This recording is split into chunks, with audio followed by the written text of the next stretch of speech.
Bonjour tout le monde, en fait. Voilà. Du coup, on va commencer ce petit meet-up SRE hein, pour présenter globalement ce que c'est. Alors, rapidement, qui je suis? Vincent Marquet, je suis formateur SRE, mais également DevOps, également Scrum, Agile et également ITIL. Je sais peut-être qu'il y a des gens ici qui n'aiment peut-être pas trop ITIL, mais tout ça est similaire, quoi, en fait. Et ce petit meet-up était très important pour moi dans le sens où j'entends beaucoup parler les gens sur SRE et il y a plein de gros mythes sur SRE. Ils pensent que SRE, c'est juste renommer les lettres OPS d'opérationnel en SRE, puis ça y est, on est SRE. Ou SRE, c'est peut-être la phrase, vous avez peut-être déjà entendu, réduire les coûts, tout simplement. Et on va voir que SRE, c'est bien plus que ça et c'est quelque chose qui est bien plus complexe que ce qu'on ne le pense. Mais au final, c'est quelque chose qui peut apporter vraiment beaucoup. Si en plus vous avez déjà des initiatives agiles, DevOps chez vous, ça peut forcément vous aider. Du coup, on va essayer de dégrossir au moins ce que c'est ça, SRE. Voilà. Du coup, commençons. Hein. Du coup, vite fait, on va voir c'est quoi SRE, le pourquoi on a besoin de SRE, quels sont les objectifs, les différents principes et pratiques qu'il pourrait y avoir derrière. On va voir aussi qu'il peut y avoir un impact organisationnel et un impact technique. Voilà. Du coup, en attendant que tout le monde continue, voilà, je vais peut-être encore peut-être vite fait reparler ou introduire. Ça fera peut-être venir encore quelques petites personnes, hein, vu qu'on n'est pas encore au complet. Vous avez peut-être déjà vécu, ça marche pas, vous avez déjà entendu? Au moment où vous voulez vous connecter sur une application, ah bah zut, ça marche pas. Erreur 500, MySQL error, etc. Des applications fiables. Par exemple, si c'est bientôt, on va devoir déclarer nos impôts, je pense que tout le monde va devoir le faire d'ici peu, et tout le monde s'y connecte la veille.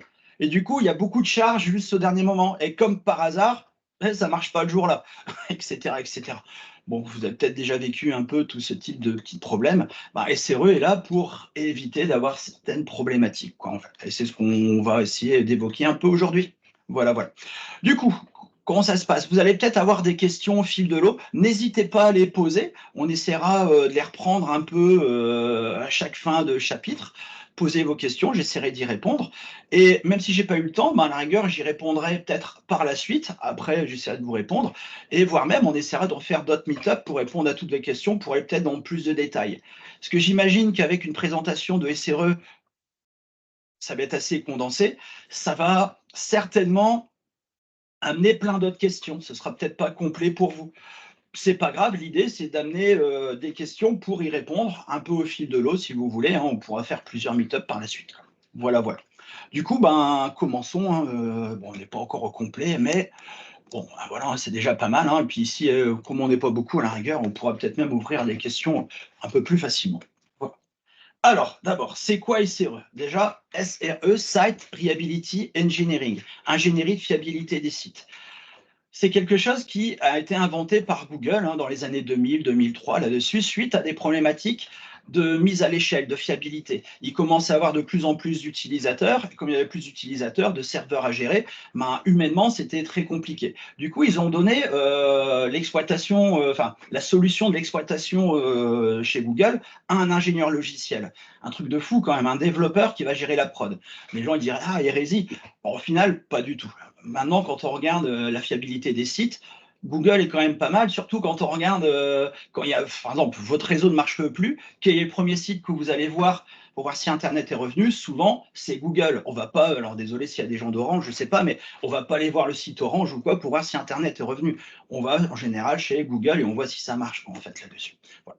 Du coup, ça a été inventé à Google en 2003 pour répondre à ces problématiques de fiabilité, de stabilité, si vous voulez. Voilà. Ça a été encore utilisé pendant un petit moment, etc. Et popularisé en 2016 avec la sortie du bouquin Site Reliability Engineering, etc.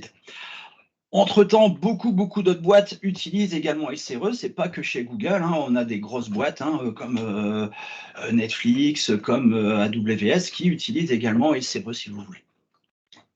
Le but du SRE, du coup, c'est d'avoir des logiciels stables, fiables, qui marchent. On veut éviter d'avoir une Renault qui tombe en panne tous les 200-300 mètres. L'idée, c'est d'avoir un truc, quand on en a besoin, qui soit fiable, qui marche. On n'a même pas peur d'aller utiliser l'application ou de se connecter. On sait qu'on aura notre résultat. Et également, qui va pouvoir évoluer dans le temps au niveau du besoin fonctionnel, mais également au niveau de la taille. Par exemple, si on a beaucoup plus de demandes, bah, on va pouvoir offrir autant qu'on demande, plutôt que d'avoir des lenteurs ou des ralentissements sur les différents serveurs. Et on veut avoir une infrastructure évolutive en production. Et tant qu'à faire, cette évolution, cette fiabilité sera faite de manière plus ou moins automatique, ce qu'on va voir un petit peu plus tard, quoi. Mais SRE, c'est une manière de faire du DevOps, oui. Comment Google fait du DevOps, mais c'est également un rôle derrière. Du coup, derrière le rôle de SRE, c'est pas juste on va renommer le rôle d'opérationnel en tant que SRE. Un rôle SRE, c'est quelqu'un qui va intervenir un peu dans toutes les étapes de la vie d'un service informatique, de la conception, le design, la conception, le test, la mise en prod, l'exploitation et l'amélioration, si vous voulez. Un SRE va passer au maximum 50% de son temps à faire des tâches d'exploitation, comme un opérationnel standard. Mais on veut qu'il en fasse maximum 50% pour qu'il fasse au minimum 50% du temps. Souvent, on dit de développement, mais ce n'est pas que du développement, si vous voulez, c'est surtout de l'ingénierie. C'est comment faire pour concevoir des services qui nécessiteront moins de tâches opérationnelles en production, qui seront beaucoup plus faciles à exploiter et qui permettront l'amélioration des services, de la fiabilité, de la stabilité, de retrouver du temps pour pouvoir réfléchir et améliorer encore et encore les services, pour avoir un coût total de possession qui va être baissé et avoir moins de personnel ou de ressources nécessaires pour exploiter les différents services en production, même s'il y a une grande variabilité entre l'offre et la demande. Voilà en gros ce qu'on va rechercher via SRE. Du coup, SRE, c'est quoi? C'est comment on fait du DevOps chez Google. Ils disent comment on fait. Et en gros, l'idée, c'est d'avoir des systèmes fiables et stables, des trucs qui marchent. Voilà. Et de pouvoir avoir une infrastructure et des systèmes en production qui sont évolutifs. Évolutifs, en termes de taille mise à l'échelle, mais également évolutif, si vous voulez, en termes de facilité de mettre en production. Parce qu'à quoi ça sert d'avoir des développeurs qui font du DevOps qui vont très vite, mais on ne sait pas mettre en prod. Et en plus, quand on met en prod, ça ne marche pas, il y a des incidents, etc. L'idée, c'est d'éviter d'aller jusque-là. Bon. Du coup, est-ce que vous avez des questions déjà avant d'aller plus loin, où je peux continuer? N'hésitez pas à poser des questions soit dans la conversation, soit dans la partie questions-réponses.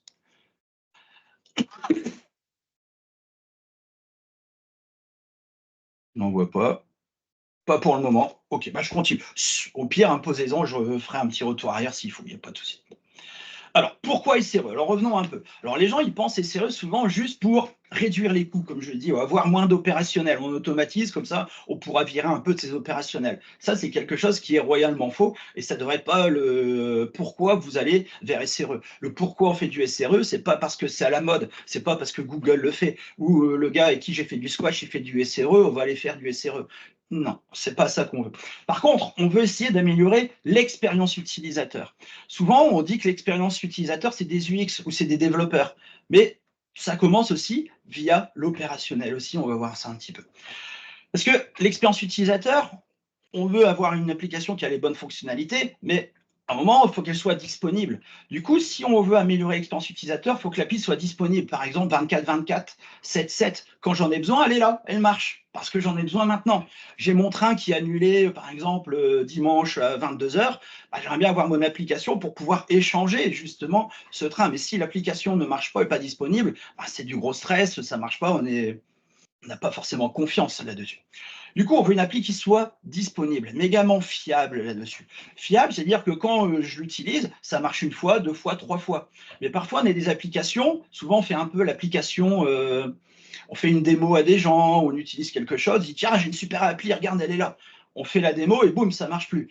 Ou tu remplis un formulaire, au moment de le soumettre, tout ce que tu as soumis, ça ne marche pas. Ou tu vois une petite, comment dire, une petite icône qui est lente et qui dit « Ah, nos services sont indisponibles pour le moment, veuillez réessayer plus tard ». Ça, c'est des choses qui ont le don d'agacer les utilisateurs, en fait. Voilà.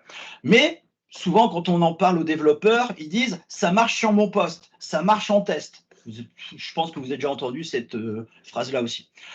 Bon, du coup, on veut avoir des applis disponibles, mais fiables. C'est-à-dire que quand on l'utilise, ça marche. Éviter d'avoir MySQL error, erreur 500, etc. mais également fluide. Il y a des temps de réponse qui sont assez rapides. Dans le sens, quand on utilise une application, on appuie sur un bouton, parfois on veut que ça s'affiche vite. Sinon, c'est lent, c'est chiant, il y a un petit souci, quoi. Mais du coup, si vous arrivez à avoir une application disponible, fiable et fluide, ça va amener quoi? Une grande confiance de l'utilisateur, une bonne perception de vos services, et avoir des gens qui vont rester chez vous, qui vont être fidèles. Par contre, à l'inverse, si vous n'avez pas de la disponibilité, fiabilité, fluidité, les gens perdront confiance, auront une mauvaise perception de vos services, et vos clients vont peut-être aller voir ailleurs. Je ne sais pas s'il y en a qui ont déjà essayé certains opérateurs téléphoniques. Je ne vais pas les citer, hein, mais je pense que vous savez qu'il y en a certains qui marchent moins bien que d'autres. Voilà. Et du coup, là-dessus, c'est problématique. L'idée aussi, quand on a des clients, des utilisateurs, c'est de les garder peut-être. Voilà. Du coup, faciliter l'expérience utilisateur pour éviter de dire « Ah, cet opérateur, il est chiant. Ah, l'informatique, ils ne comprennent rien, ça ne marche jamais. » Bon, vous avez peut-être déjà entendu toutes ces phrases. Ce qu'on cherche aussi dans SRE, c'est aligner l'offre et la demande. Dans le sens où parfois, on a des utilisateurs au début, on n'en a pas beaucoup, mais quand l'entreprise grandit, la demande augmente. Mais nous, on doit être capable de pouvoir augmenter notre offre pour pouvoir être aligné, être en phase là-dessus. Parfois, nous, on fait une offre qui est beaucoup trop grande, mais très peu d'utilisateurs. Du coup, on a des pertes. On a trop de serveurs ou trop de capacités comparé à ce qu'on est capable de délivrer. Bon, ça, c'est plutôt rare. C'est plutôt l'inverse. On a beaucoup de demandes et très peu d'offres. Du coup, nous, ce qu'on recherche via SRE, c'est avoir cette évolutivité ou scalabilité. Alors, je ne sais pas si c'est du vrai français, hein, mais l'idée, c'est de pouvoir passer à l'échelle facilement. On a plus d'utilisateurs, on augmente le nombre de capacités ou de ressources. On en a moins. De côté client, nous, on baisse. Et le but, c'est de pouvoir s'aligner facilement. Alors, pourquoi on doit bouger, changer facilement? Regardez, parfois, entre un consommateur et les fournisseurs, il y a des saisonnalités. Il y a des applications, on a des utilisateurs qui sont moindres pendant les vacances, mais à la rentrée, on aura plein d'utilisateurs. Je vous ai parlé des impôts. Par exemple, les gens ne se connectent jamais là-dessus, sauf au moment de déclarer les impôts. Parfois, on a notre boîte qui à très peu d'utilisateurs, mais tout d'un coup, ils ont fait une pub à la télé. Boum, tout le monde va se connecter. Ah merde, il y a un truc. On a une nouvelle loi qui dit, tiens, il va falloir, par exemple, aller se vacciner. Boum, tout le monde se connecte avec Doctissimo. Prendre rendez-vous, ça plante le service. On a eu le confinement Pronote. Tout d'un coup, tout le monde se connecte à un moment, ils n'ont pas augmenté les capacités de serveur, ça a planté là-dessus. Du coup, quand on n'a pas l'offre adaptée à la demande, pareil, expérience utilisateur dégradée. Nous, ce qu'on veut, c'est être capable de pouvoir faire évoluer facilement l'offre et la demande en production en fonction d'un million d'utilisateurs, on a plus ou moins de ressources. Voilà. Quand on a moins de ressources, éventuellement, pareil, on va essayer de faire baisser le nombre de serveurs pour pouvoir consommer juste assez. Mais la demande du client évolue aussi en termes fonctionnels. Du coup, l'idée, c'est de pouvoir essayer de faire facilement évoluer ce qu'on va mettre en production, parce qu'il y a des nouvelles lois, des nouvelles règles, des nouvelles normes. Du coup, il est très important de pouvoir faire évoluer facilement notre environnement de production, mais tout en restant stable et fiable. Le but du SRE, c'est justement de faire monter, baisser en charge, mais aussi de mettre en production facilement toutes nos nouveautés, c'est-à-dire faire évoluer notre système en production.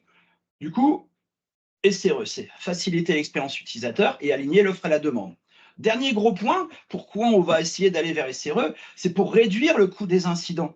Les incidents, ça coûte cher, il y a un coût pour l'IT, pour le réparer, il y a des besoins de ressources, le support niveau 1, comme il ne sait pas, il envoie un niveau 2, comme il ne sait pas, il envoie ça aux devs. Les devs, c'est galère, ils n'ont pas que ça à faire, etc.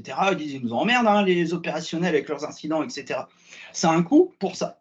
Mais ce coût-là est moindre. Le coût qui est très préjudiciable, c'est le coût pour le business, pour le métier. Quand il y a un incident, il y a des pertes d'argent. Par exemple, 1 minute de coupure pour certains systèmes dans les banques, c'est des millions de dollars. On peut avoir aussi, par exemple, 1 heure de coupure pour les caisses, pour des grands magasins, des supermarchés. C'est des pertes financières énormes là-dessus, perte de réputation, etc.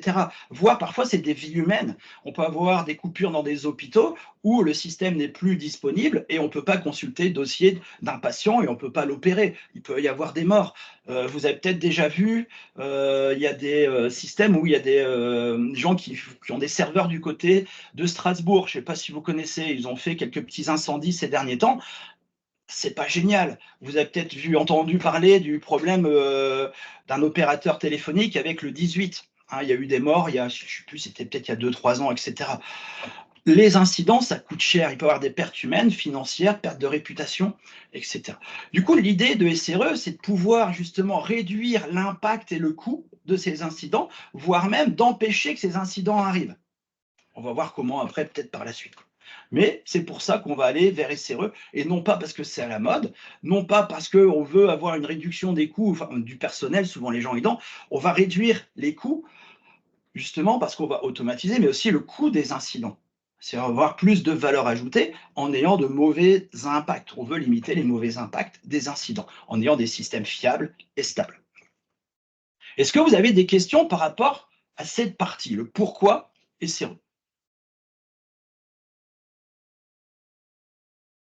Si vous, chez vous, si vous avez des initiatives SRE, est-ce que c'est les mêmes objectifs? Peut-être mis dans le commentaire. Est-ce qu'ils vont vers ce type de besoin, ou c'est juste pour réduire le coût, le nombre de personnel, hein, ce serait intéressant de savoir si c'est le même cas que chez vous que chez d'autres, en fait. Non?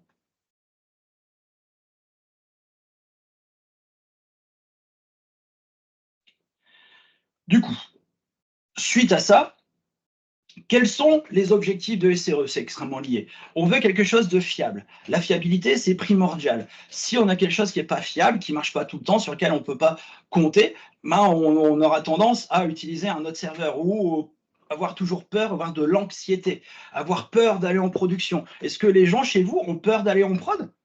Je dis ça comme ça, hein, c'est... Ah, alors, par exemple, Victor a un rôle 360 degrés. Alors, un SRE va pas tout faire de bout en bout, mais il va intervenir dans toutes les étapes du cycle de vie. Si c'est ta question, tu vois, Victor, ce serait plutôt ça. Mais oui, ça va être un rôle où il ne va pas rester dans son silo, dans ce cloître opérationnel. Non. Alors, je pourrais pas en parler à un moment, mais on aura une tendance à avoir des gens qui interviennent le plus tôt possible, le plus en amont possible. Et souvent, on appelle ça le shift left. Voilà. Au plus tôt intervient le SRE, bah, au moins il y aura d'erreurs en production. Au plus l'opérationnel va intervenir tôt, au plus il y aura la sagesse de l'exploitation en prod. C'est-à-dire un truc qui marche en prod, bien conçu. Voilà, c'est ça un peu l'idée. Bon, la fiabilité, comme je disais, c'est quelque chose de primordial, si vous voulez, qui est vraiment extrêmement important. Pour avoir confiance. Par exemple, moi, à un moment, j'avais, quand j'étais plus jeune, une Super 5. Je savais pas si le matin j'allais démarrer, je savais pas si j'allais arriver. Euh, du coup, on a toujours une petite appréhension avant de partir sur l'autoroute, ou dire on prend la route, est-ce que je vais arriver, quoi. Voilà, ça m'arrivait très fréquemment, et bon, ça, ça m'arrivait souvent.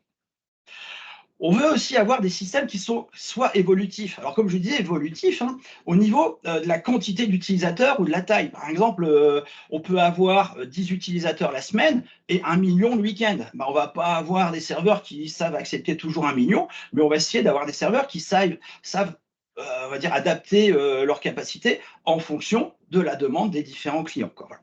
Mais également évolutif, comme je le disais, c'est de savoir mettre facilement en production des choses. Voilà. Par exemple, vous avez des mises en prod, ben, quand on met en prod, ça va vite, et d'une certaine manière, on le fait tôt et fréquemment. Du coup, ça permet de rendre les équipes agiles, encore plus agiles, et avoir même pas peur d'aller en production. Imaginons que ceux qui font de l'agilité, peut-être ici, dès qu'il y a une user story qui est terminée, en done, ben, on n'est pas obligé d'attendre la fin du sprint pour mettre en prod. Une user story est done, hop, on peut la déployer et la mettre en production directement dans un sprint sans avoir peur. Et on peut même tester en production l'impact qu'il y a derrière en prod. Et si ça ne marche pas dans le sprint, on peut même encore la modifier. Grâce à ICRE, on va créer tout un environnement, un écosystème qui va nous permettre de faciliter tout ça, si vous voulez. Du coup, plus grande évolutivité des choses. On veut avoir des systèmes qui sont également performants. La vitesse d'affichage d'une page, c'est très important. Par exemple, Walmart, pour eux, euh, une page qui est lente, c'est un incident qui est presque majeur. Parce que plus une page s'affiche rapidement, plus le taux de conversion sur leur site de vente en ligne est grand. Si une page est trop lente à être affichée, le gars a le temps de réfléchir. Ah, c'est trop lent, bah, du coup, j'achète peut-être plus. Voilà. Et on va avoir des systèmes qui vont assez vite, que ce soit fluide, pour avoir une meilleure expérience utilisateur. Du coup, à un moment, les performances sont très importantes. Quand on a plus d'utilisateurs, on a envie que ça soit toujours performant. Imaginez quand vous allez le samedi dans certains magasins, je sais que dans certains magasins, quand il y a trop d'utilisateurs ou quand il y a trop de clients, les caisses sont lentes. Quand les caisses sont lentes, il y a plus de queue à la caisse, et peut-être qu'il y a des gens qui se barrent sans payer ou sans même, il se barre direct avant. Du coup, on a récit. Du coup, voilà. Je réponds au fil de l'eau quand je vois les questions. Hein, voilà. Non, il n'y a pas de conflit avec DevOps. Parce que SRE, c'est une manière de faire du DevOps. La différence entre DevOps et SRE, c'est que DevOps, il ne dit pas comment faire pour obtenir ces résultats. Tu es libre de dire comment on fait le développement, l'exploitation, les passages en prod, c'est totalement libre. Alors que SRE, eux, ils disent non, mais nous, c'est comme ça qu'on fait du SRE. Du coup, on verra quelques principes et pratiques un petit peu après, hein, mais non. SRE, c'est une manière de faire du DevOps. Et c'est comment Google fait du DevOps. Voilà. Du coup, j'espère que j'ai répondu à ta question, Récit. Voilà. Alors, on veut des applis performantes, mais également disponibles. Bah ouais, disponibles quand on en a besoin, etc. Quoi. Soit sur les horaires de bureau, ça dépend ou quoi, mais ça vous arrive peut-être que quand vous commencez le matin, tu dis lundi matin, je vais venir un peu plus tôt, et merde, l'application ne marche pas parce que l'opérationnel n'est pas venu, n'a pas redémarré le serveur. Ou tu dis, moi, je vais me connecter, par exemple, à mon système bancaire le dimanche, c'est ce qui m'arrivait il y a une semaine ou deux, je voulais faire un virement, et ça ne marchait pas parce qu'il devait faire une mise en production et service indisponible le dimanche. C'est gênant d'avoir ça, on perd un peu de confiance et on dit, merde, mais pourquoi? Puis, on n'a pas accès aux services sur lesquels on devrait avoir quand on en a besoin. Et moi, ça m'agace, par exemple. Hein, peut-être vous aussi, hein, etc. Quoi. Bon, dans SRE aussi, un objectif, c'est d'automatiser. Bah oui, comme dans DevOps, on va aussi automatiser. Mais attention, l'automatisation, c'est pas forcément du CI/CD. C'est pas juste un script shell par-ci par-là ou quoi, par exemple. Du coup, on va automatiser pour supprimer des toils. Dans le CI/CD, par exemple, oui. Mais automatiser, c'est aussi automatiser, par exemple, certains événements. On va du coup, avoir un bon monitoring via de l'observabilité, par exemple, on a détecté un événement qui dit, tiens, ce serveur-là commence à être saturé, il y a trop d'utilisateurs, du coup, suite à ces événements, on va déclencher automatiquement un processus d'auto-scaling ou de augmenter la taille ou diminuer la taille d'un serveur, ou on détecte un serveur qui a planté ou quoi, bah hop, on va le redémarrer de manière automatique. Du coup, qui dit automatisation dans DevOps, c'est aussi comment on va faire pour automatiser la production, en gérant un peu mieux les événements, si vous voulez. Du coup, qui dit DevOps, on automatise, oui, voilà, pour supprimer les tâches manuelles. On va aussi automatiser pas mal de choses en production en faisant des systèmes qui sont facilement automatisables via du monitoring, mais peut-être aussi en ayant des choses qui n'ont pas besoin d'être automatisées, des choses qui marchent. Ça vous arrive d'avoir des applis qui marchent ou vous êtes plutôt lié avec des applications où il y a beaucoup de workarounds, des solutions de contournement, des patchs. Hein, on se retrouve avec des applications qui ne sont pas du Robocop, hein, en fait, mais c'est plutôt une momie tellement il y a des patchs autour, si vous voulez, quoi. Du coup, bon, vous me dites hein, quel type d'appli vous avez chez vous, mais en général, on n'a pas forcément des choses qui marchent forcément toujours très très bien, et on a de la pseudo-automatisation où on se retrouve avec beaucoup de tâches chiantes, pénibles, répétitives, qui augmentent les coûts d'exploitation.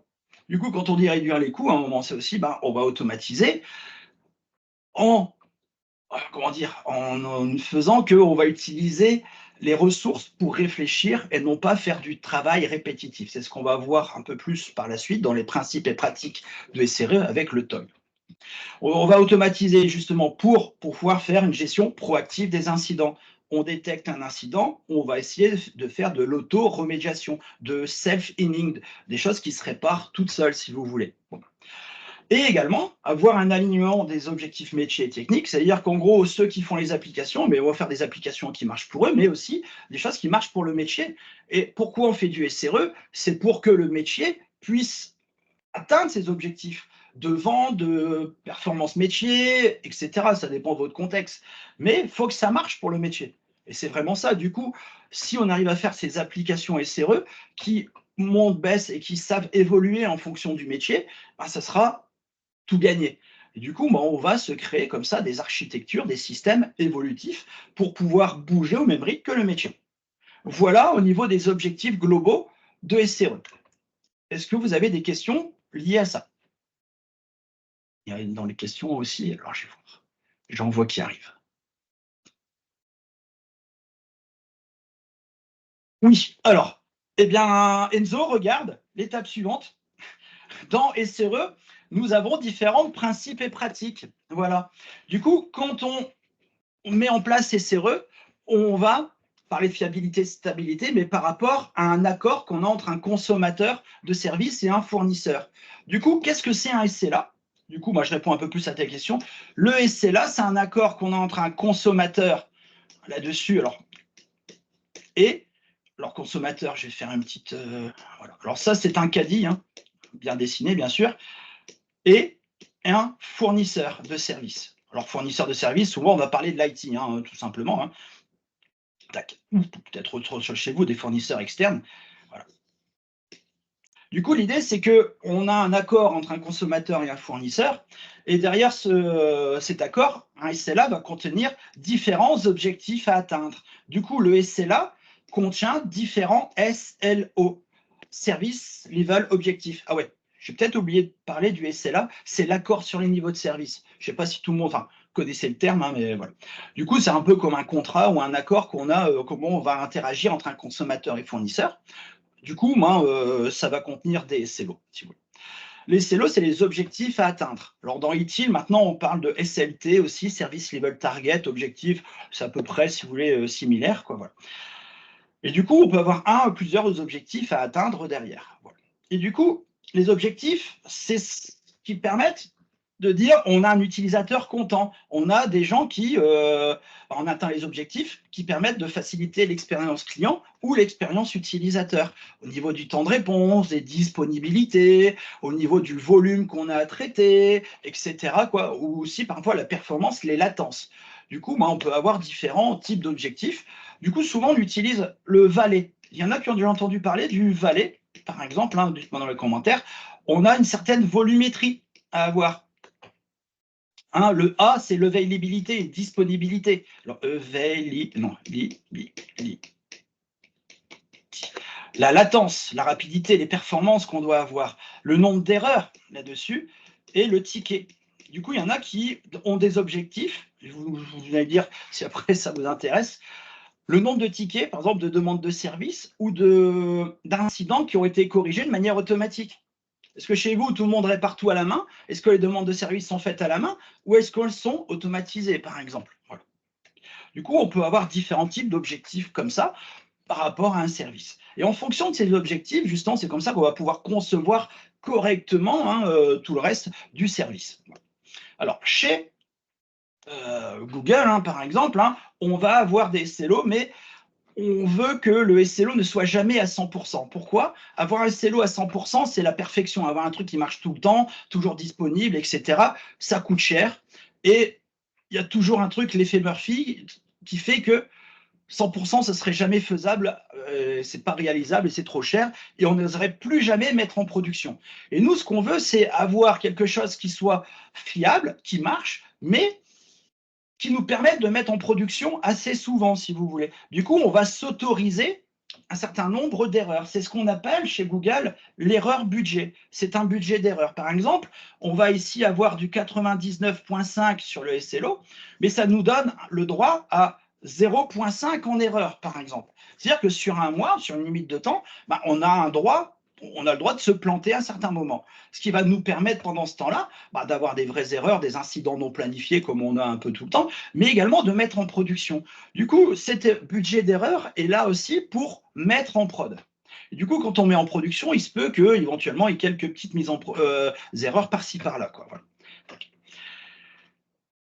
Mais du coup, quand on a ce budget d'erreur, si vous voulez, on autorise un certain nombre d'erreurs. Je vais refaire un petit schéma ici, vite fait.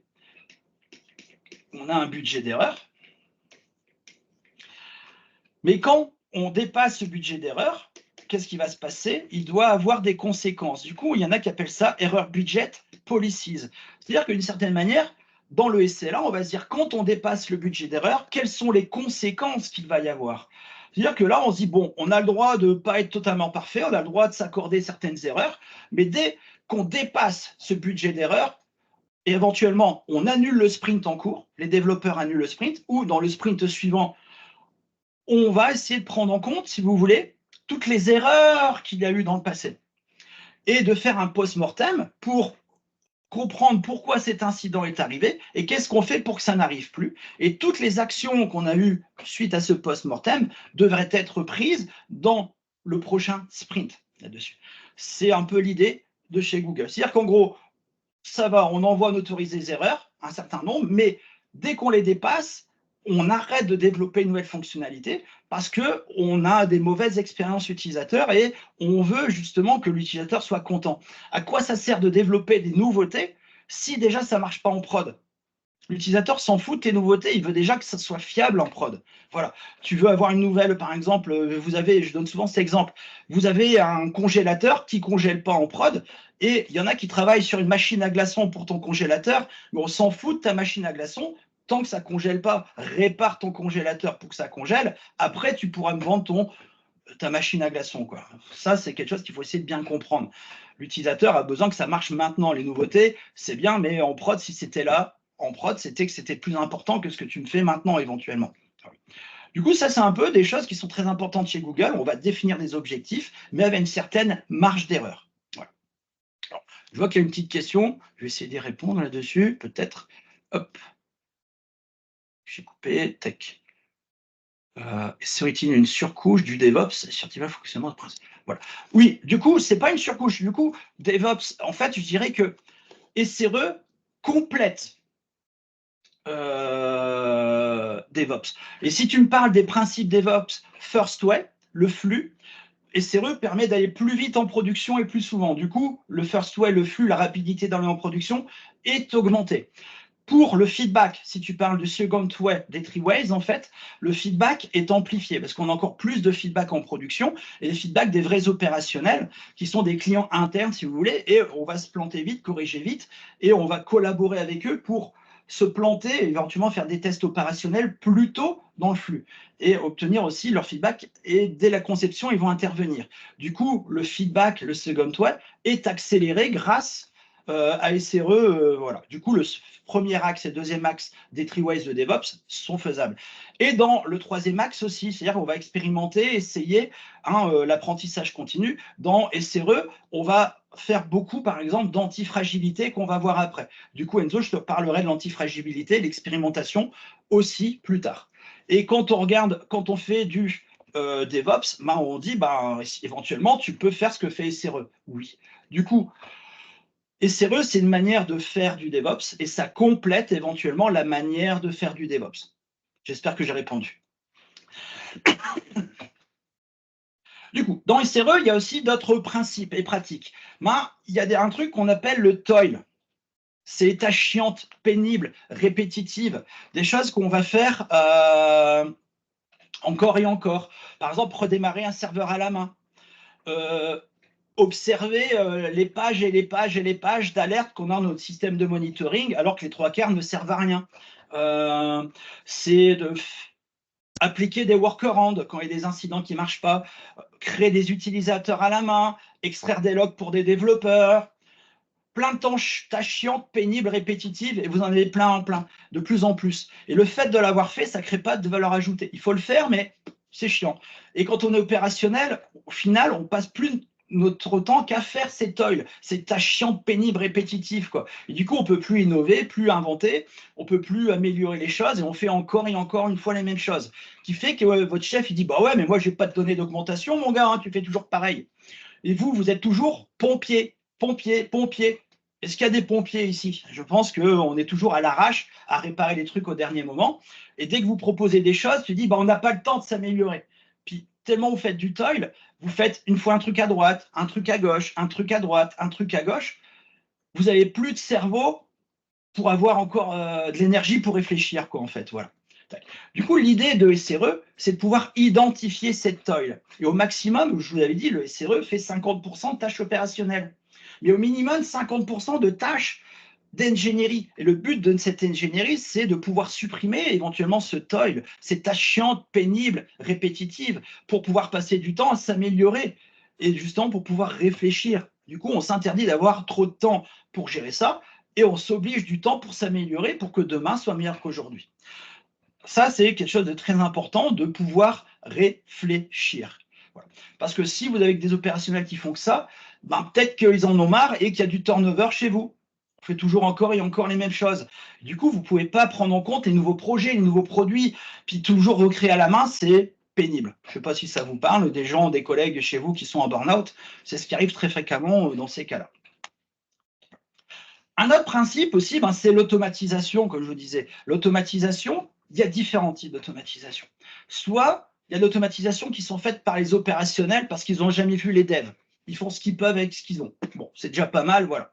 On peut avoir aussi des opérationnels qui vont, ou des SRE, hein, qui vont collaborer avec des devs en amont, et les devs avec les ops vont délivrer des scripts qui seront inclus comme un service, si vous voulez, pour que ça soit mieux conçu, puis on va les lancer comme ça via des scripts, et ce sera fait ensemble, et non pas à l'arrache par les opérationnels avec ce qu'ils peuvent. Voilà.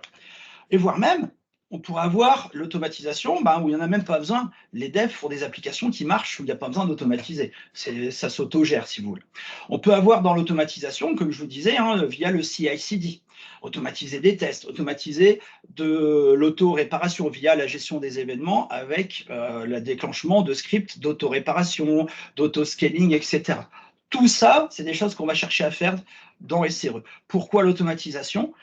On peut scaler. Parce que si on veut faire ça à la main, quand on a géré 10 serveurs ou 100, ça va, mais maintenant, imaginons qu'on en a 1000. On ne va pas prendre 10 ou 20 fois plus de personnes. À un moment, vous n'aurez pas les budgets pour le faire. Mais du coup, on va essayer de prendre l'intelligence de ces gens, si vous voulez, pour pouvoir concevoir des scripts qui pourront passer à l'échelle plus facilement. Voilà, un peu l'idée. Et en plus, quand on automatise, ça motive les gens. Moi, j'étais développeur, automaticien à la base. J'étais un vrai feignant, quoi. Puis moi, je m'éclatais à automatiser des choses. Mais faire une fois, deux fois, trois fois, 10 fois la même chose, c'est chiant, quoi. Au début, on le fait à la main pour apprendre, voir ce qui se passe.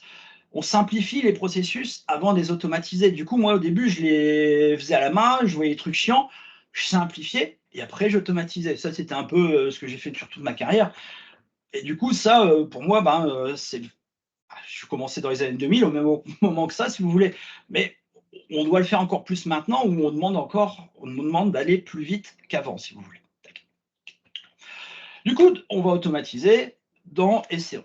Oui, bon, comme dans DevOps, par exemple, Enzo, tu parlais de DevOps, ici aussi, on va également essayer d'automatiser, quoi.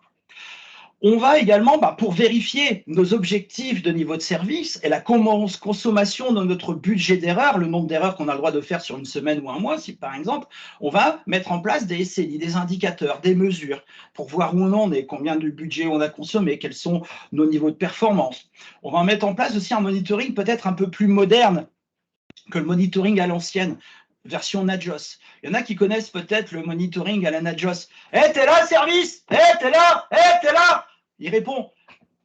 Mais quand on a plein, le monitoring à l'ancienne n'est pas scalable. Du coup, à un moment, on a des serveurs qui se créent à la demande. Peut-être que vous avez déjà eu des gens chez vous, dès qu'il y a un nouveau serveur, est-ce qu'on va recréer un nouveau monitoring ou etc. Dès qu'on l'enlève, est-ce qu'on est obligé d'enlever le monitoring? Est-ce qu'on le fait en temps et en heure? Ça peut être vite fait pénible. Du coup, on va voir aussi, via l'observabilité, un monitoring qui passe plus facilement à l'échelle. L'observabilité, alors, on pourrait faire tout un autre meet-up juste là-dessus, parce que c'est un sujet extrêmement dense.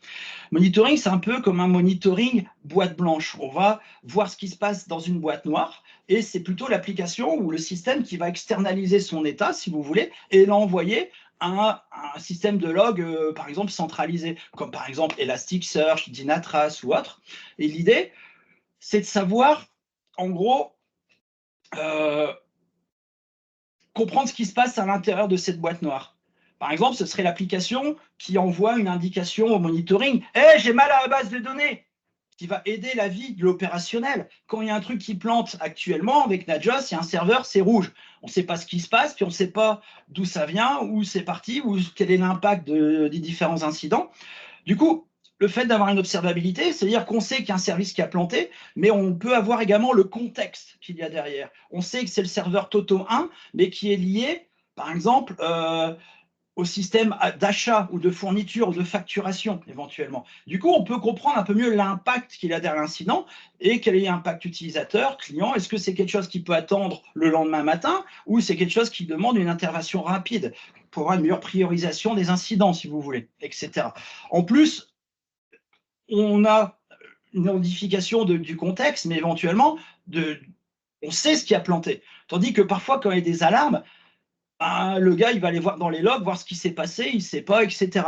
Du coup, l'observabilité pourrait même retrouver la cause d'origine des différents incidents, si vous voulez.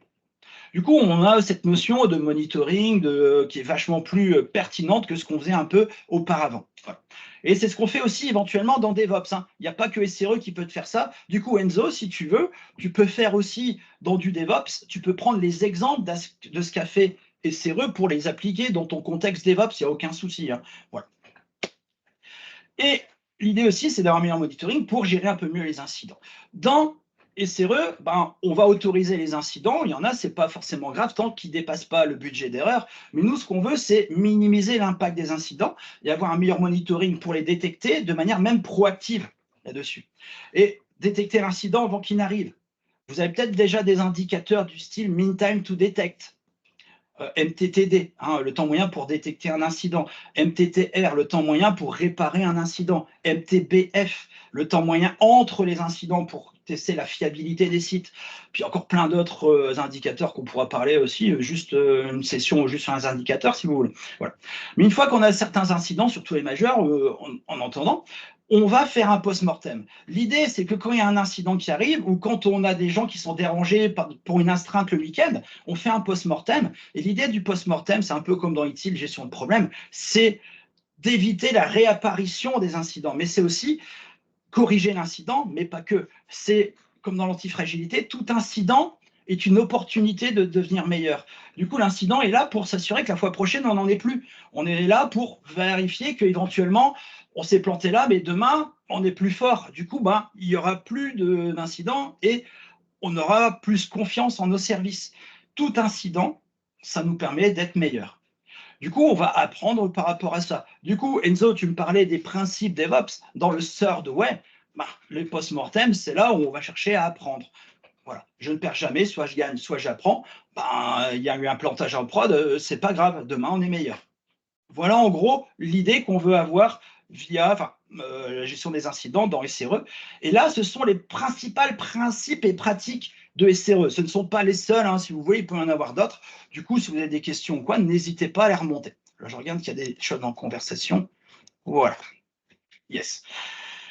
Est-ce qu'il y a d'autres questions comparées aux principes et pratiques? Je passe, que là, je vois l'heure qui avance. Désolé, hein, je suis un peu bavard. Voilà. Qui dit aller vers... Vincent, oui. Est-ce que tu as vu le message ou pas de Florent? Ah, Florent, excuse-moi, non, je ne l'ai pas vu, excuse-moi. Voilà. Pas de souci. L'erreur budget sert aussi à financer les travaux de fiabilisation en dehors de tout incident.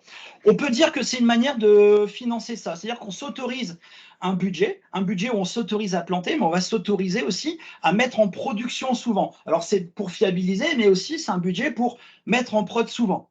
Et quand ce budget est là, c'est, comment dire, il est dépassé, on va prendre un peu de budget du développement. Alors là, Florence, ça peut être ça aussi, c'est-à-dire qu'on va s'interdire de développer de nouvelles fonctionnalités. On doit d'abord stabiliser, fiabiliser.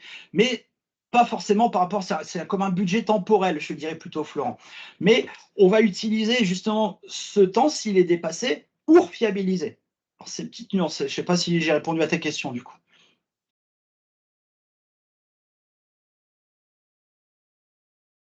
Merci. Voilà. Alors, qui dit aller vers SRE, c'est également un fort impact organisationnel. Tout comme Agile, tout comme DevOps, vous avez peut-être déjà entendu parler de briser, casser les silos. Alors, quand on dit briser, casser les silos, attention, c'est pas virer les chefs de silos, c'est pas dire non, c'est faire au moins dans un premier temps éventuellement des brèches entre, par exemple, des devs et des ops pour qu'ils puissent se parler, collaborer, voire de détacher des gens de leur silo et les rapprocher ensemble dans une équipe commune. Mais éventuellement, un ops et un dev garderont les mêmes chefs qu'avant, si vous voulez. Mais ils ne seront pas à côté de leur chef, mais plutôt à côté de la valeur, à côté du client ou à côté du service dans lequel ils travaillent. Ça va être plutôt vers ça qu'on va aller par la suite. Mais pas forcément du jour au lendemain, attention. Hein, voilà. Du coup, l'idée, c'est de pouvoir collaborer de manière accrue. Par exemple, les devs et les ops se rapprochent dans un premier temps, ou SRE, hein, si vous voulez. Hein, tac, voilà. Mais, alors du coup, on pourrait avoir ça, mais j'irais même à un autre niveau. On pourrait dire que c'est le métier et l'IT qui se rapprochent aussi. Et pas que DevOps, on devrait sortir un peu de cet aspect technique, et l'IT est là pour le métier. Et du coup, l'IT et le métier ne devraient faire qu'un. Du coup, le but du SRE, c'est de se rapprocher également du métier, tout comme le dev se rapprochait du métier. C'est ça qu'on va essayer d'avoir aussi, si vous voulez, qui est encore plus challenging. J'imagine que faire du DevOps ou de l'Agile, c'est déjà un challenge, mais ce que je vous dis, c'est peut-être encore mieux, non? Voilà. Du coup, c'est une transformation culturelle entre le business, les devs et les ops, hein, par exemple. Hein. Ici, si je mets... attendez. Le business, les devs et les ops devraient tous être alignés sur des objectifs communs. C'est ça ce que cherche à faire DevOps, et d'une certaine manière, et SRE, c'est la même chose, hein, mais avec un aspect où on parlera plus de fiabilité, de stabilité, où la fiabilité doit devenir un citoyen de première classe dans l'entreprise, en fait. Tout le monde sait que la stabilité, c'est important. On est chez les bisounours, hein, j'imagine certains de dire ça. Optimisation des ressources aussi. Bah, les rôles, les compétences des gens vont évoluer. Les devs, à force de travailler avec des SRE, sauront faire un petit peu plus d'opérations. Les SRE, à force de parler un peu plus avec le métier, avec les devs, sauront peut-être faire un peu mieux du développement. Mais l'idée, c'est d'avoir des équipes qui commencent à devenir un peu plus multidisciplinaires, avec plus ou moins de compétences. Alors attention, on ne demande pas à quelqu'un de savoir tout faire de bout en bout, ce n'est pas l'intérêt, mais ça permet d'avoir une plus grande ouverture sur la manière de réaliser, de résoudre des problématiques. Si on comprend ce que font les autres, voire même si on s'intéresse à ce qu'ils font, quand ils sont en congé, on peut les aider. On peut assister, on peut revoir ce qu'ils font, on peut mieux comprendre ce qu'ils font. C'est ce qu'on cherche à faire en général dans l'agilité, DevOps, également dans SRE. Si c'est-à-dire qu'en gros, les rôles, les responsabilités des opérationnels des SRE vont évoluer. Du coup, éventuellement, vos fiches de poste, il y en a qui sont peut-être dans des entreprises où on a des fiches de poste très carrées, d'autres où c'est libre, mais bon, éventuellement, il va falloir aussi changer les fiches de poste si on va, par exemple, vers du SRE. Quoi. Voilà. Et tout ça a comme but améliorer l'expérience utilisateur et la fiabilité. Mais là, on pourrait parler pour le client, mais pas que en fait. Le fait d'avoir des gens qui cherchent à s'améliorer, qui cherchent à automatiser, on leur demande un peu plus d'autonomie et si de chercher, comme je dis, juste le fait de s'améliorer, ça motive les gens. Du coup, on a une meilleure expérience développeur, expérience travailleur ou opérationnelle, si vous voulez. Les gens apprécient plus d'aller travailler parce qu'ils sont plus engagés dans ce qu'ils font. Ils travaillent avec des gens, ils retrouvent du sens. Au lieu de faire juste des tickets, ils sont là pour l'expérience client, l'expérience utilisateur, qui est beaucoup plus intéressant de dire j'ai fait un ticket, j'ai créé un serveur. Non, j'ai rendu disponible le service pour faire telle ou telle chose. Ça a du sens. Et éventuellement, plus grande fiabilité, mais aussi rétention en fait des gens dans l'emploi, avoir moins de turnover. Et SRE va pouvoir amener ça aussi. Alors, les SRE, j'en ai vu plein qui étaient d'anciens devs qui sont devenus ops, ou des ops qui voulaient aller dev, ils disent non, en fait, je vais devenir plutôt SRE, parce qu'ils voulaient aller vers du codage. Voilà, là-dessus. On peut en avoir un peu de différents profils. Voilà. Voilà. Du coup, l'impact organisationnel, pour information, il peut en avoir plein et différentes transitions. On peut avoir des SRE, une équipe transverse qui va faire un peu comme la transformation culturelle, aider à la transformation de l'entreprise pour aller vers SRE, pour aussi harmoniser certaines pratiques. On peut avoir des SRE qui vont gérer une plateforme as a service, un peu de bout en bout, avec des devs si vous voulez. Mais on peut avoir des SRE dans les équipes type DevOps, si vous voulez, qui vont gérer juste une appli. Et ces différents niveaux de SRE, au niveau applicatif, si vous voulez, au niveau plateforme, infra, et au niveau organisationnel, collaborent les uns avec les autres aussi. Voilà. Ça peut être comme ça, soit un petit SRE par-ci par-là, mais c'est moins bien. Du coup, si vous voulez, on pourra même faire un petit meet-up pour quels sont les différents types d'organisations possibles avec SRE, si vous voulez. Du coup, il y aura un fort impact organisationnel, et qui dit SRE, c'est pas juste renommé OPS, l'OPS, par SRE. Je connais plein de boîtes qui font ça actuellement, pour information. Du coup, n'hésitez pas à poser des questions. Je continue, mais je m'arrêterai comme ça. Je vois qu'il reste que 7-8 minutes. Et qui dit SRE dit aussi gros impact technique. Bah oui, on va pas reprendre nos vieilles applis toutes pourries, notre vieille de chevaux, et la transformer en Formule 1, si vous voulez. On va essayer d'utiliser certaines technologies d'aujourd'hui. Mais du coup, on va faire une transition plus ou moins douce, pas en mode Big Bang. On n'aime pas ça dans SRE, dans DevOps, dans le Lean ou l'agilité. On y va pas à pas. On va voir grand et agir petit. Là-dessus, c'est de se planter vite et de corriger vite avec ces boucles de feedback. Du coup, l'agilité et SRE sont fortement amis, si vous voulez, pour se planter vite et avoir des boucles de feedback. Mais également, on va changer certaines manières de travailler parce qu'on a des outils modernes. Et du coup, on ne va pas retravailler avec les outils de l'an 2000. On est en 2024. Là-dessus, on va utiliser les outils de maintenant. Bon, là, il y a des choses qui sont déjà un peu plus vieilles, mais par exemple, on va utiliser l'infrastructure as a code. L'infrastructure, c'est du code. Ça peut aller dans un fichier texte qu'on peut stocker dans Git. On peut gérer la version de nos serveurs. On peut gérer également la configuration des serveurs, configuration as a code. On sait comment c'est foutu derrière, etc. Du coup, on peut automatiser le déploiement, le provisioning, etc., différents serveurs, et avoir des serveurs de test, de pré-prod et de prod qui sont identiques. Et comme c'est du code, on peut l'installer une fois, deux fois, trois fois. C'est beaucoup plus simple là-dessus. Bon, je ne sais pas si vous avez tous une infrastructure immuable qui est pareille partout, mais ça va aider si vous voulez. On peut faire aussi des déploiements Canary. Au lieu de faire des mises en production en mode Big Bang, tout d'un coup, on va d'abord déployer un petit peu sur une petite partie. Du coup, quand on fait des déploiements, pour réduire le coût de l'erreur et ne pas consommer tout son budget d'erreur, on va déployer d'abord chez les Corses. J'espère qu'il n'y a aucun Corse ici.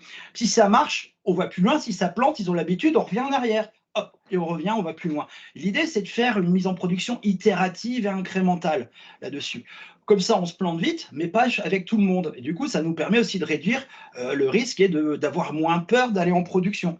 Du coup, des déploiements type Canary, ça va nous aider fortement. On va également utiliser le CI/CD pour pouvoir faire de l'intégration continue, du livraison continue, mais surtout du déploiement continu, avec des mises en production à la demande, si vous voulez. Du coup, l'idée, c'est de continuer le pipeline de déploiement et de tester également en production. Du coup, qui dit SRE dit également test en prod. On va faire du test fonctionnel, non fonctionnel là-dessus, etc. Et en production, bien sûr. Mais attention, ce serait des mises en production un peu cachées, si vous voulez. Dans SRE aussi, comme je l'avais dit, on va mettre en place un monitoring moderne comme l'observabilité. L'observabilité, l'idée, c'est de pouvoir, voire même à des niveaux très importants, de pouvoir faire de l'auto-réparation, voire même de détecter les incidents avec AIOps, qui commence à se populariser de plus en plus, détecter les incidents avant même qu'ils ne se produisent. Ça, c'est quand même génial, quoi. Et du coup, réduire le toil, aller vers plus d'automatisation, si vous voulez, quoi. Mais pour pouvoir mettre en place l'observabilité et IOPS, il faut avoir des grands efforts d'engineering, de conception, et ça ne va pas se faire du jour au lendemain, ça sera itératif, incrémental. Et l'idée, c'est qu'on puisse avoir, sur le long terme, peut-être une conception de service qui peut-être coûte plus cher au début, mais sur le long terme, parce que les chefs de projet à l'ancienne, ils faisaient des projets en 1 an, mais on en chiait pendant 10 ans pour exploiter. On ne pouvait plus exploiter. Puis après, on fait des refontes techniques. L'idée de SRE, c'est de faire évoluer le système continuellement pour ne pas avoir à refaire ces grosses refontes, de ne pas avoir des correctifs tout le temps, super chers, super longs pour les anciennes applis, par exemple, que vous aviez sur le Legacy. Du coup, l'idée, c'est d'avoir des choses qui sont évolutives de manière continue. Et on va également avoir de l'antifragilité dans les SRE. Du coup, on va utiliser le chaos engineering. L'ingénierie du chaos, c'est on va intentionnellement mettre des erreurs dans le système pour voir est-ce que ça continue de fonctionner. Mais je vous dirais même, si vous n'avez pas testé quand ça plante en prod, le but, c'est de pas de vérifier est-ce qu'on sait planter, est-ce que ça se plante avec grâce, est-ce qu'on sait réparer. Mais comment on peut aller en production si on n'a jamais cassé quelque chose? Comment on sait qu'on va pouvoir le réparer et en combien de temps? Du coup, comment on sait qu'on pourra tenir nos objectifs de niveau de service si on n'a jamais testé ça en amont? Puis en plus, est-ce qu'il faut s'entraîner quand il y a des trucs qui plantent plutôt que quand c'est le drame en prod? Les pompiers, on les forme avant d'aller sur des vrais feux, etc.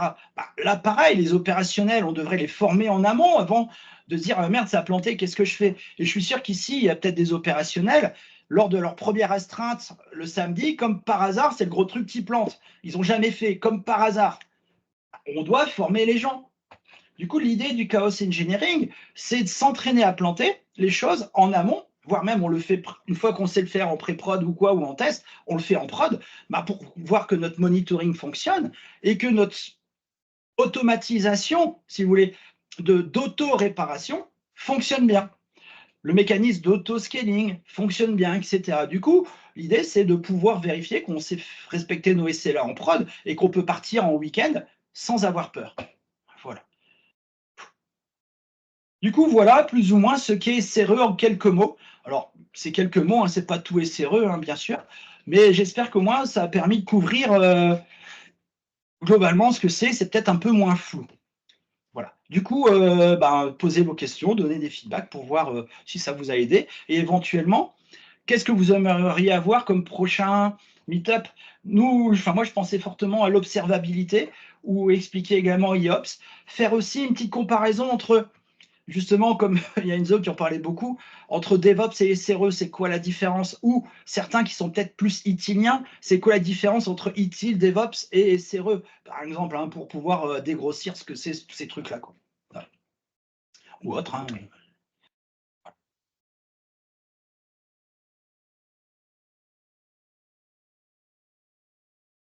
Du coup, y a-t-il encore des questions?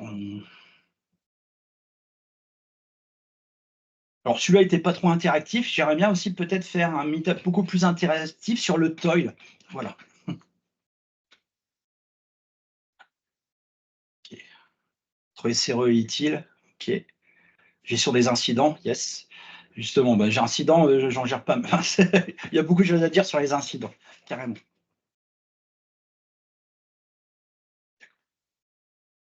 Bon, après, n'hésitez pas à reposer des questions, même après, hein, je vais peut-être donner mon email, hein, si vous avez des questions sur SRE ou des propositions pour qu'on en parle dans d'autres meet-up plus tard, hein, n'hésitez pas. L'idée, ça sera de pouvoir échanger autour de ça. Et puis, justement, pour ouvrir un peu les gens à SRE, parce que je trouve ça quand même, moi personnellement, hein, génial. Hein, et je me dis, mais pourquoi tout le monde ne fait pas encore ça? Alors, des trucs sur les conseils, hein, les devs qui veulent devenir SRE, eh ben, ce qui serait bien, c'est que tu en parles peut-être déjà chez toi, dans ton entreprise en tout cas, et puis éventuellement voir si ils n'ont pas besoin SRE chez toi et de collaborer, d'être binôme avec un opérationnel. Ça pourrait être intéressant, tu vois, à CRI. Ouais, une toll, c'est une tâche répétitive. Alors justement, Enzo, c'est pas forcément qu'on doit automatiser, qu'on devrait éventuellement, mais du coup, on va se poser avant d'automatiser la question, est-ce que c'est rentable? Est-ce que c'est celui-là qu'on doit faire, quoi, tu vois, là-dessus? On peut en avoir qui sont à faire maintenant, d'autres non, parce on pourrait tout automatiser, mais parfois il n'y a pas. Du coup, on va se poser la question, est-ce que c'est rentable ou pas d'automatiser? Du coup, je pourrais faire un petit meet-up sur le toil et d'avoir des petits, j'aime pas le terme à bac, mais des petites idées sur dire, on le fait celui-là, on automatise ou pas, et on va se poser des questions factuelles. Et en plus, des questions factuelles avec des chiffres qui vont plaire aux chefs. Parce que les chefs, il leur faut des chefs. Voilà. Enfin, des chiffres, pardon.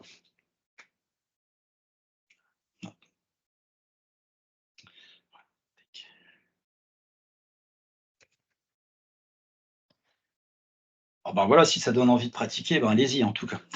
Franchement, non, c'est vraiment génial et sérieux, faut y aller. Ouais, en tout cas, Vincent, merci beaucoup hein, pour ce petit webinaire là, qui a été très interactif et c'était cool. J'espère que tout le monde, ça vous a plu. Donc, comme disait Vincent, on va essayer de répéter l'exercice sur d'autres sujets à venir. Donc, n'hésitez pas à nous contacter, Vincent ou Gentle IT, Sandra, moi, peu importe, pour peut-être même ce qu'on pourrait faire, c'est à la limite vous envoyer un sondage à la fin pour savoir quels seraient les futurs sujets sur lesquels vous souhaiteriez qu'on organise les webinaires. En tout cas, merci beaucoup à tous de votre participation et puis j'espère qu'on pourra vous retrouver sur des futures organisations similaires. Puis certainement qu'il reste à dire bon appétit, quoi. Bon appétit, merci en tout cas.